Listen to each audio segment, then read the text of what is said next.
ચીખલીમાં ધોધમાર વરસાદ. ચીખલીમાં 24 કલાકમાં 5.75 ઇંચ વરસાદ ખાબકી ચૂક્યો છે. તાલુકા અને ઉપરવાસમાં વરસાદથી કાવેરી નદીની સપાટીમાં વધારો થયો છે. રિવરફ્રન્ટ પાસે આવેલ તડકેશ્વર મહાદેવ મંદિર પાણીમાં ગરકાવ થયું છે. કોઝવે પરથી પાણી પસાર થતા લો લાઇન બ્રિજ પાણીમાં ગરકાવ થયો. લોકોને કાંઠા વિસ્તારથી દૂર રહેવા માટેની અપીલ કરાઈ છે. તો નવસારીમાં જે તડકેશ્વર મહાદેવ મંદિર આવેલું છે તે પણ પાણીમાં ગરકાવ થઈ ગયું છે.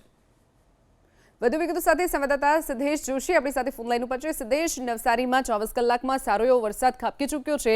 ક્યાં કેટલું પાણી ભરાઈ ગયું છે અને બીજી તરફ જે નદી કાંઠાથી દૂર રહેવા માટે પણ પ્રશાસને અપીલ કરી છે. સિદ્ધેશ, જી, નવસારીમાં 2 દિવસથી સતત ધોધમાર વરસાદ વરસી રહ્યો છે, જેના કારણે નદીઓના નવા નીરની આવક થઈ છે અને સાથે સાથે જ અમુક વિસ્તારોમાં પાણી ભરાવાની સમસ્યા પણ સામે આવી છે. નવસારી શહેરના અનેક રહેણાંક વિસ્તારમાં અત્યારે પાણી ભરાઈ ગયા છે, જેના કારણે લોકોએ હાલાકી વેઠવાનો વારો આવ્યો છે. તો બીજી તરફ ચીખલી તાલુકામાં અને નદીના કેચમેન્ટ વિસ્તારમાં સારા વરસાદના કારણે જે કાવેરી નદી છે, કાવેરી નદીના જળસ્તરમાં વધારો થયો છે અને રિવરફ્રન્ટ પાસે આવેલ તડકેશ્વર મહાદેવ મંદિર જે છે એ પાણીમાં ગરકાવ થઈ ગયું છે અને કોઝવે ઉપરથી પાણી ફરી વળતા લોકોને ત્યાં સાવચેત રહેવા માટે અપીલ કરવામાં આવી છે.